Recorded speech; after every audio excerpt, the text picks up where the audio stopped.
Yes, good morning everyone. Good morning, sir. Good morning बेटा, good morning. Good morning. देखो chapter number 6 चल रहा था हमारा इलेक्ट्रोमैग्नेटिक इंडक्शन। क्या है ये इलेक्ट्रोमैग्नेटिक इंडक्शन? हम लोगों ने कल देखा था by varying the magnetic field if electric current is generated in an electric circuit then it is known as electromagnetic induction। तो इलेक्ट्रोमैग्नेटिक इंडक्शन जो बेसिकली है वो है कि मैग्नेटिक फील्ड को वेरी करो, करंट को जनरेट करो, ये पूरा प्रोसेस इलेक्ट्रोमैग्नेटिक इंडक्शन है। ओके, अब इसके आगे हम लोग आज चल रहे हैं। कल हम लोगों ने फेराडे एंड हेनरी एक्सपेरिमेंट किए थे। फेराडे एंड हेनरी जो साइंटिस्ट था उसने क्या बोला था? फर्स्ट चीज बोली थी कि अगर मैग्नेट को हम लोग मूविंग करवाएं तो मैग्नेट को मूविंग करवाने से कॉइल के अंदर चेंजेस हो रहे थे। तो कॉइल के अंदर जो चेंजेस हो रहे हैं उससे एक इलेक्ट्रिक करंट जनरेट हो रहा था कॉइल के अंदर, और कॉइल के अंदर जो इलेक्ट्रिक करंट जनरेट हो रहा था उसकी डायरेक्शन जब हम लोग मैग्नेट को पास लेके आ रहे थे तो अपोजिट थी, क्योंकि वो उसको अपोज कर रहा था सेम पोल ड्रॉ करके, और जब हम लोग दूर लेके जा रहे थे तो वो अट्रैक्ट कर रहा था, मतलब सेम डायरेक्शन में थी। तो यहां से एक कंक्लूजन निकल रहा था कि जब हम लोग नियर टू दी कॉइल जाते हैं तो करंट ऑपोजिट डायरेक्शन में फ्लो होता है, and when away from the coil जाते हैं तो जो करंट होता है वो सेम डायरेक्शन में फ्लो होता है। और उसका रीजन मैंने आप लोगों को बताया था कि वो करंट मेंटेन रहना चाहता है, उस सर्किट में होने वाले चेंजेस को अपोज करना चाहता है। यहां तक कोई दिक्कत नहीं होनी चाहिए आप लोगों को। देन उसके बाद सेकंड हम लोगों ने किया था एक्सपेरिमेंट, उसमें हम लोगों ने सोलेनॉइड के बारे में एनालिसिस किया था कि सोलेनॉइड क्या है। तो सोलेनॉइड के मूवमेंट से भी क्या होता है, सोलेनॉइड है, करंट का फ्लो करोगे तो सोलेनॉइड बिहेव करेगा as a bar magnet. Clear?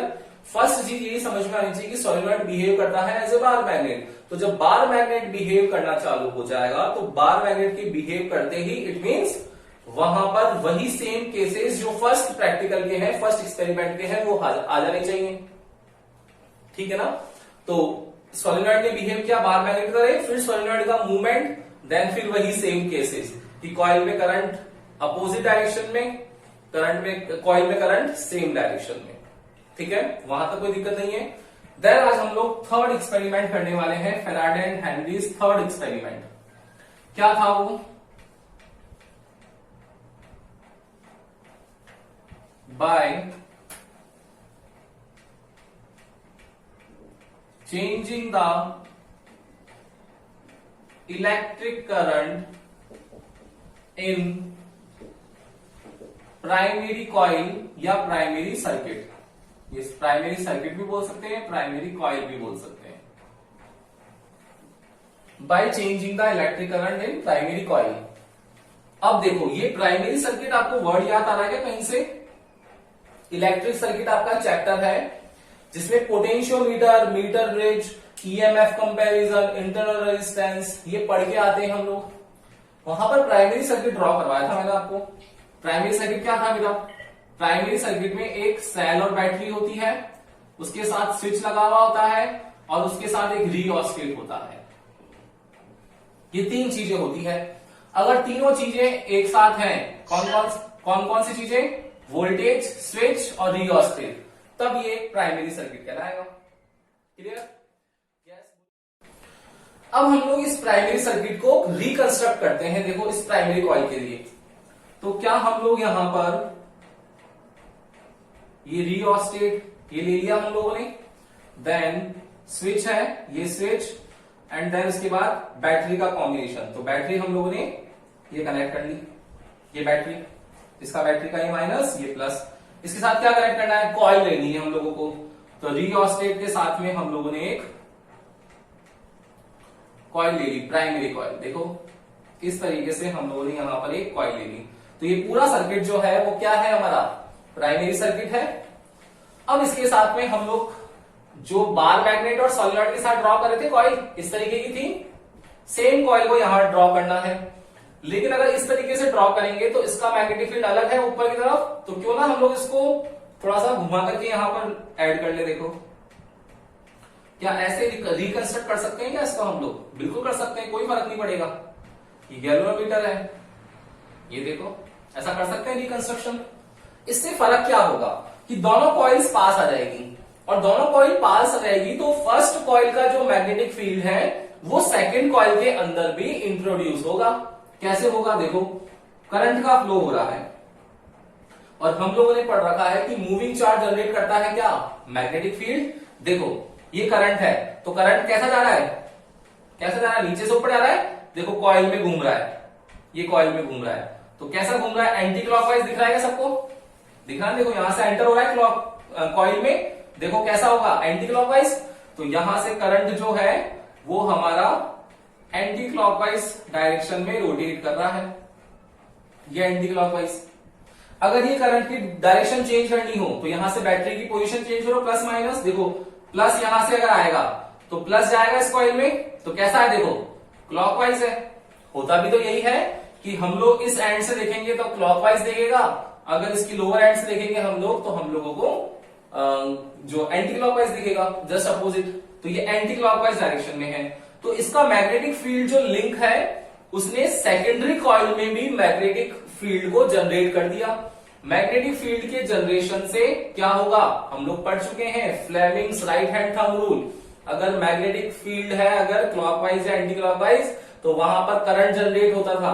आया याद आप लोगों को? तो इस यहां पर गैल्वेनोमीटर है, इसमें करंट जनरेट होगा और गैल्वेनोमीटर डिफ्लेक्शन शो करेगा। उसकी करंट की डायरेक्शन होगी ये रही। देखो, एंटी क्लॉकवाइज है तो ऐसे घूम रहा है करंट इस सर्किट में, ये करंट घूमेगा। क्लियर है ना? अब देखो हो क्या रहा है, पूरी चीज में समझने वाली चीज क्या है? ये तो डायग्राम समझ में आ गया, लेकिन टॉपिक कुछ और है। फैराडे और हेनरी ने समझाना कुछ और चाहा। क्या समझाना चाहा? By changing the electric current. कैसे करेंगे चेंजिंग द इलेक्ट्रिक करंट? समझना बेटा ध्यान से। सबसे पहले फर्स्ट चीज, जब ये जो स्विच की है हमारे पास में, ये स्विच जो है इसको ऑफ रख रखा है। सबसे पहले के जो है वो ऑफ है। मुझे बताओ कि जब के ऑफ होगा तो सर्किट में क्या करंट का फ्लो होगा? क्या नहीं होगा ना। तो क्या मैग्नेटिक जो गैल्वेनोमीटर है वो डिफ्लेक्शन शो करेगा? क्या नहीं करेगा। तो के ऑफ है मतलब करंट का फ्लो है ही नहीं, मतलब नो डिफ्लेक्शन। क्लियर? कोई दिक्कत नहीं यहां तक? अब देखना सेकंड चीज, ध्यान से समझना इसको, आपके फर्स्ट और सेकंड वाले डाउट भी क्लियर होंगे अब धीरे धीरे। अब जैसे ही यहां पर किसी ने स्विच लगा दिया, तो स्विच लगाते ही क्या होगा? करंट यहां से इंक्रीज करना स्टार्ट करेगा। ऐसा तो है नहीं कि करंट एकदम से मैक्सिमम हो जाएगा। तो जैसे ही के को हम लोग ऑन करेंगे तो करंट हमारा इंक्रीज होना स्टार्ट होगा। तो करंट इंक्रीज हुआ तो जैसे ही चेंज हुआ, चेंज होगा और चेंज आते ही डिफ्लेक्शन इस बार शो होना स्टार्ट हो जाएगा। डिफ्लेक्शन शो होगा, बट एक टाइम इंटरवल के बाद में, आफ्टर टाइम टी, क्या होगा? टोटल करंट जो वैल्यू होगी वो क्या होने वाली है? मैक्सिमम हो जाएगी, और मैक्सिमम होकर के ये क्या हो जाएगा? कांस्टेंट हो जाएगा। अब कांस्टेंट करंट का फ्लो हो रहा है, तो कांस्टेंट करंट का फ्लो हो रहा है मतलब कोई चेंज हो ही नहीं रहा है, और जब चेंज होएगा ही नहीं तो गैल्वेनोमीटर में क्या डिफ्लेक्शन आएगा? क्या बिल्कुल डिफ्लेक्शन नहीं आएगा।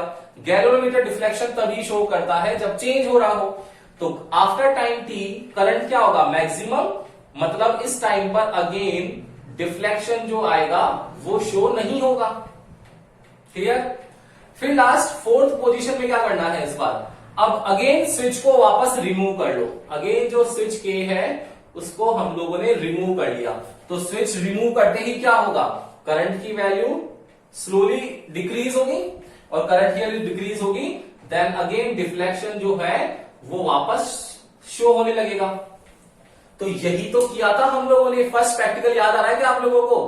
क्या किया था फर्स्ट प्रैक्टिकल में? देखो, जब बार मैग्नेट को मूविंग नहीं करवाया उस टाइम वेलोसिटी कितनी थी? बोलो मुझे। 0 थी वेलोसिटी। बार मैग्नेट को मूविंग नहीं करवा रहे थे, तब क्या कॉइल में करंट जनरेट हुआ था? क्या नहीं हुआ था ना, मतलब डिफ्लेक्शन नहीं आएगा यहां पर। कब? जब बार मैग्नेट की मूविंग नहीं है, वेलोसिटी 0 है। यहां भी तो सेम केस है कि जब स्विच ऑफ है तो मूविंग हुई नहीं है, मतलब वेलोसिटी 0 है, उस टाइम करंट में डिफ्लेक्शन नहीं है। क्लियर? ये फर्स्ट केस। सेकंड केस क्या है वहां पर कि अब हम लोग इसको पास में मूविंग करवाएंगे। तो पास में लेके जाएंगे तो क्या होने वाला है कि पास में लेके जाते ही ये अपोज करना चालू करेगा, तो एक रिवर्स करंट का फ्लो करेगा। तो रिवर्स करंट मतलब करंट की वैल्यू को क्या करेगा, कम करेगा।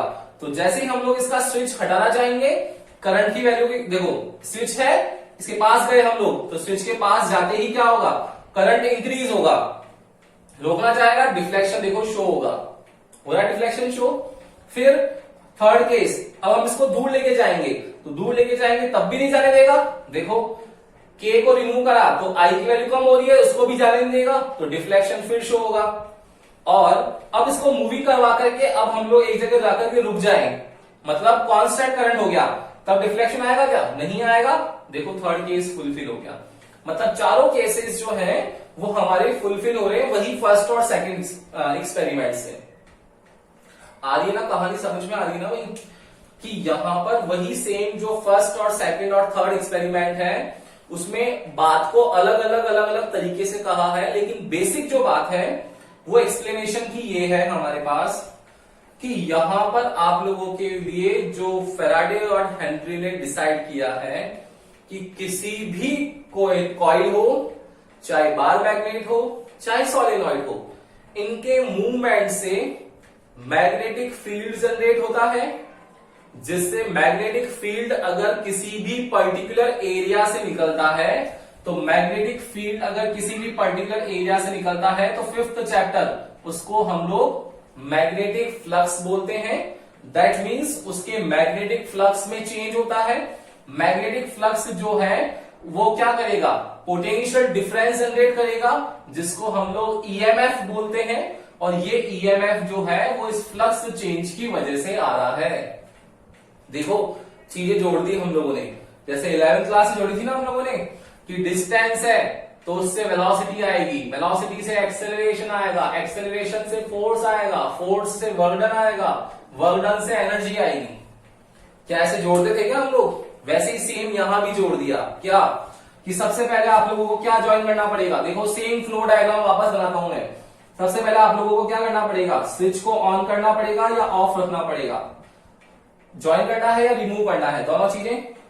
फर्स्ट चीज, ऐसा करते ही आप लोगों के पास सबसे पहले क्या आएगा, करंट आएगा। उस करंट से क्या जनरेट होगा, मैग्नेटिक फील्ड जनरेट होगा। मैग्नेटिक फील्ड अगर किसी पर्टिकुलर एरिया में निकल रहा है तो क्या जनरेट करेगा, मैग्नेटिक फ्लक्स जनरेट करेगा। और मैग्नेटिक फ्लक्स क्या जनरेट करेगा, ईएमएफ जनरेट करेगा, ई को। देखो ये फ्लो डायग्राम बन जाएगा क्या इसका भी, यस और नो, क्या आया समझ में आप लोगों को। ये डायग्राम इंपॉर्टेंट है बहुत ज्यादा, हर एक चीज आप लोगों की इसी चीज से क्लियर होगी। आपको ध्यान हो तो 11th में मैंने ये फ्लो डायग्राम से आप लोगों को न्यूटन्स इक्वेशन, न्यूटन से जितने भी न्यूमेरिकल्स थे वहां सारे सॉल्व करवाए थे किसी चीज से।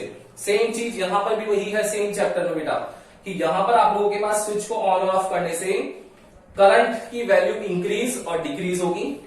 करंट की वैल्यू के वेरिएशन से आपके पास मैग्नेटिक फील्ड जनरेट होने वाला है।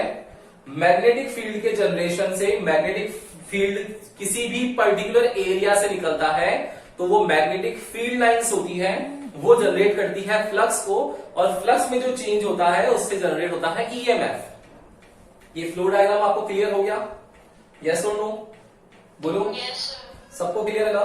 तो बहुत इजी है, समझने वाली चीजें हैं। एक बार ले लो उसका स्क्रीनशॉट। अब हम लोगों ने 3 एक्सपेरिमेंट किए हैं, तो तीनों एक्सपेरिमेंट से क्या कंक्लूजन निकला है उसका एक्सप्लेनेशन है। वो एक्सप्लेनेशन फैराडे और हेनरी का एक्सप्लेनेशन है, और उसी के अकॉर्डिंग उन्होंने लॉज दिए, जो Faraday's first law and Faraday's second law है। ले लिया स्क्रीनशॉट, अब देखना। अब हम लोग मूव yes, I did. अब हम लोग मूव करने वाले हैं Faraday's first and second law पर।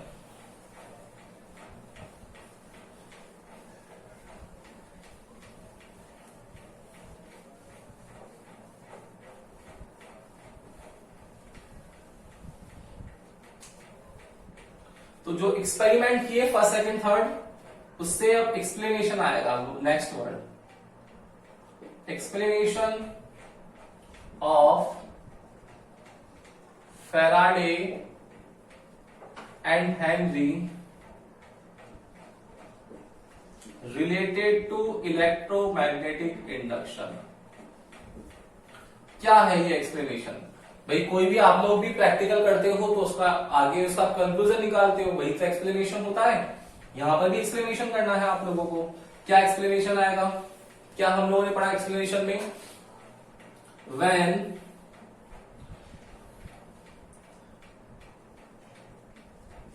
Magnetic field is changed in the coil, when magnetic field क्या है? B है। magnetic field is changed in the coil, then linked magnetic flux अब आपको क्लियर होना चाहिए। 5th चैप्टर मैग्नेटिक फ्लक्स था कि कोई भी एरिया है, कोई भी कॉइल है, उससे कितनी परपेंडिकुलर मैग्नेटिक फील्ड लाइंस निकलती है, मैग्नेटिक फ्लक्स। कितनी इलेक्ट्रिक फील्ड लाइंस निकलती है, इलेक्ट्रिक फ्लक्स। क्लियर है ना? वो क्या होता है? उससे लिंक्ड होता है, तो वर्ड डालेंगे लिंक्ड। तो when magnetic field is changed in the coil, then linked magnetic flux is also changed and it generates EMF। EMF को किससे लिखते हैं हम लोग? EMF क्या होता है? Electromotive force. ये भी हम लोगों ने 3rd चैप्टर में पढ़ रखा है। इलेक्ट्रोमोटिव फोर्स याद है ना? इलेक्ट्रोमोटिव फोर्स टीपीडी ये पढ़ाया थे मैंने आपको कि when circuit is open then value of potential difference on the electric circuit is known as EMF। तो इलेक्ट्रोमोटिव फोर्स को E से भी लिखते हैं, ऐसे एप्सिलॉन से भी लिखते हैं, दोनों में से कोई सा भी यूज कर सकते हो आप लोग। Then it generates electromotive force on the terminals of electric circuit. This process is known as electromagnetic induction. This is a complete explanation of Faraday's and Henry experiment. तो फैराडे और हेनरी के experiment से conclusion निकला। वो conclusion था कि अगर हम लोग मैग्नेटिक फील्ड को चेंज करें, मैग्नेटिक फील्ड को चेंज फर्स्ट एक्सपेरिमेंट में उन्होंने किया था by moving bar magnet. Second experiment में चेंज किया उन्होंने मैग्नेटिक फील्ड को by moving solenoid. Third field में मैग्नेटिक फील्ड को चेंज किया by alternating the switch on end of. कि अगर स्विच को ऑन करो तब भी कोई चेंज आ रहा है, स्विच को ऑफ करो तब भी कोई चेंज आ रहा है। तो तीनों तरीके से, बार मैग्नेट के मूविंग से, सोलेनॉइड के मूविंग से एंड स्विच को अल्टरनेट चेंज करने से, ऑन एंड ऑफ करने से, तीनों के चेंज करने से मैग्नेटिक फील्ड चेंज होता है। मैग्नेटिक फील्ड चेंज हो रहा है कॉइल में, तो कॉइल का पर्टिकुलर एरिया होगा और एरिया है मैग्नेटिक फील्ड की मैग्नेटिक फील्ड लाइंस होगी। वो मैग्नेटिक फील्ड लाइंस अगर कॉइल से लिंक्ड अप है तो उसको बोलते हैं मैग्नेटिक फ्लक्स। तो magnetic flux is also changed. यहां तक क्लियर हो गया? देन अब मैग्नेटिक फ्लक्स चेंज हो रहा है। फ्लक्स का मतलब क्या है? मैग्नेटिक फील्ड में वेरिएशन। सोचो इलेक्ट्रिक फील्ड में वेरिएशन होगा तो क्या जनरेट होना चाहिए? इलेक्ट्रिक फील्ड में वेरिएशन से पोटेंशियल डिफरेंस। तो यहां पर भी वही होना चाहिए कि इलेक्ट्रिक फील्ड का, आप लोगों को याद हो तो आप लोगों ने सेकंड चैप्टर में किया था कि E equals to minus dV by dr है क्या? ये पोटेंशियल ग्रेडियंट वाला यही तो था। देखो इलेक्ट्रिक फील्ड में जो चेंज हो रहा है उससे पोटेंशियल डिफरेंस क्रिएट हो रहा है। यस और नो? था ना ध्यान में आपको? वही सेम चीज है कि then it generates EMF। Potential difference जो मैग्नेटिक फ्लक्स में चेंज हो रहा है उससे जनरेट हो रहा है क्या? EMF on the terminal of electric circuit. This process, this complete process is known as electromagnetic induction. तो हम लोग ये भी कह सकते हैं कि इलेक्ट्रोमैग्नेटिक इंडक्शन की कंप्लीट डिफाइंड है। क्लियर है क्या बेटा? ये यहां तक का चीज समझ में आई आप लोगों को? बोलो, क्लियर है ना यहां तक का? Yes. कोई भी दिक्कत नहीं है ना? तो ये एक्सप्लेनेशन है, इसका स्क्रीनशॉट ले लो। और देन इसके बाद हम लोग फैराडेज लॉ के बारे में बात करते हैं कि फैराडे ने एक्चुअली में कहा क्या। इन कंक्लूजन से उसने लॉज दिए, वो लॉज क्या है देखो।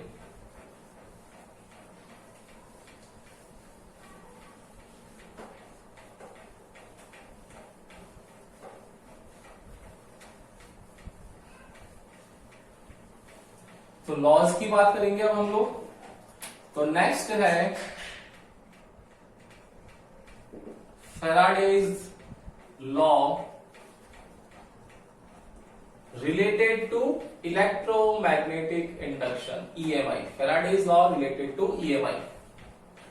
दो लॉ दिए थे इसने, अलग अलग हैं। फर्स्ट है Faraday's first law.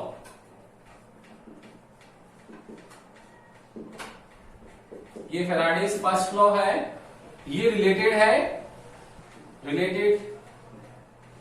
Magnitude of EMF के बारे में। ये जो EMF निकालने जा रहे हैं उसका मैग्नीट्यूड बताता है फैराडेज फर्स्ट लॉ, ठीक है ना। Related to magnitude of EMF। क्या लिखेंगे फैराडेज फर्स्ट लॉ क्या था बेटा? उसने बोला अकॉर्डिंग टू दिस लॉ, क्या करते हैं, comma, inverted comma,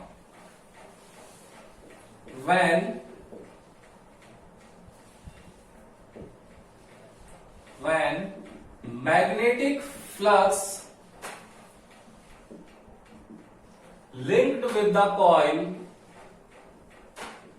when magnetic flux linked with the coil is changed, then EMF is generated. This is known as, जो EMF जनरेट होता है ना उसको बोलते हैं, this is known as induced EMF। This is known as induced EMF। And if circuit is closed, then current flows in outer circuit, which is known as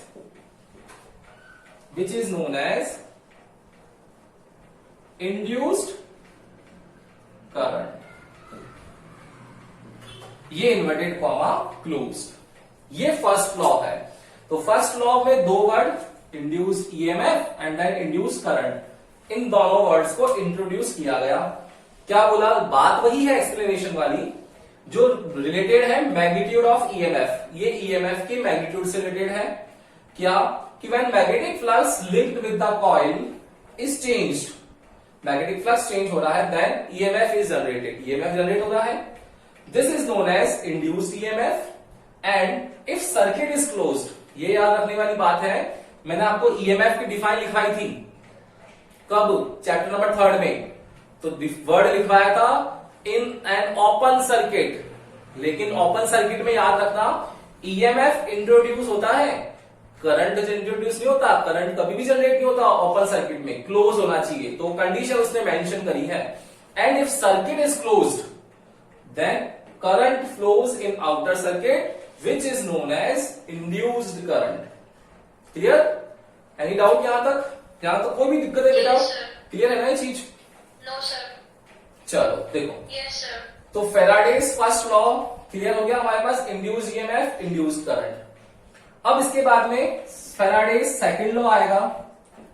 ये Faraday's second law जो है, Faraday's second law, जैसे magnitude से related है वैसे ही ये related to the direction of EMF।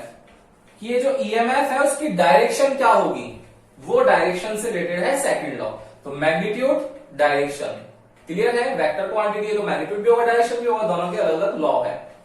क्या लॉ है ये वाला second law?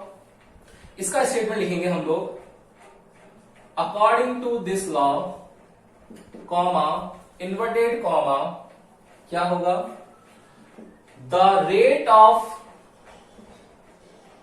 Change in magnetic flux, the rate of change in magnetic flux is directly proportional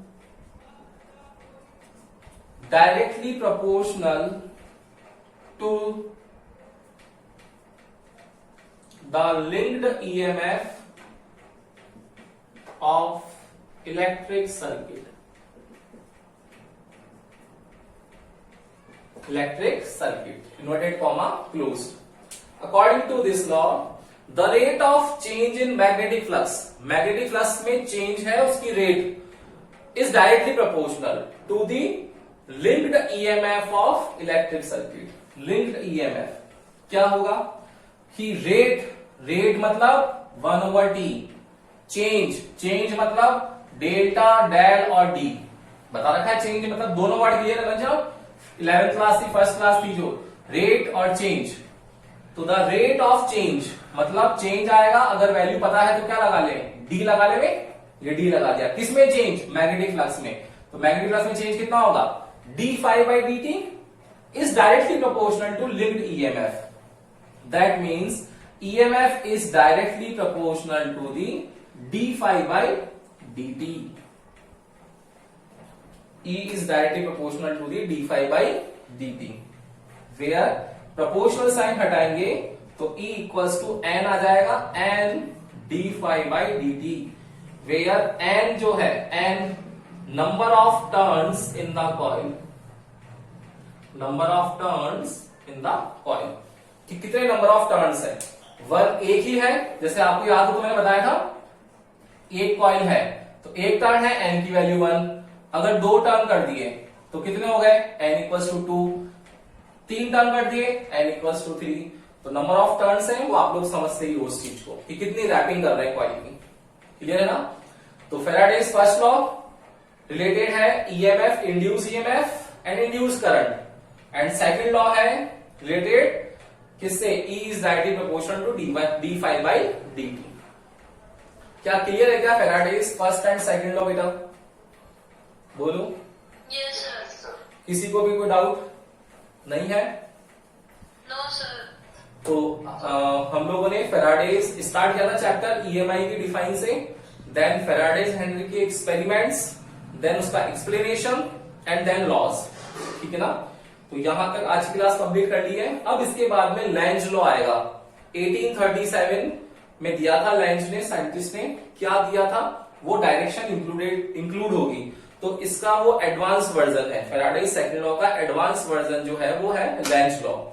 क्या होगा, लेंज लॉ के बाद में डायरेक्शन इंड्यूस ईएमएफ की वैल्यू कितनी होती है, करंट की वैल्यू कितनी होती है, ये सब चीजें हम लोग कल से स्टार्ट करेंगे। तो ईएमएफ निकालेंगे, करंट निकालेंगे डिफरेंट ऑब्जेक्ट्स के लिए। तो चैप्टर में मजा आएगा आगे, है ना। इंटरेस्टिंग चैप्टर है। बस वही एक डिमांड मेरी कि रेगुलर थोड़ा सा पढ़ो, आप लोग रेगुलर पढ़ोगे तो ज्यादा अच्छे समझ में आएगा। ओके, तो अच्छे से पढ़ना, जहां दिक्कत आए वो वीडियो देखना। Good day.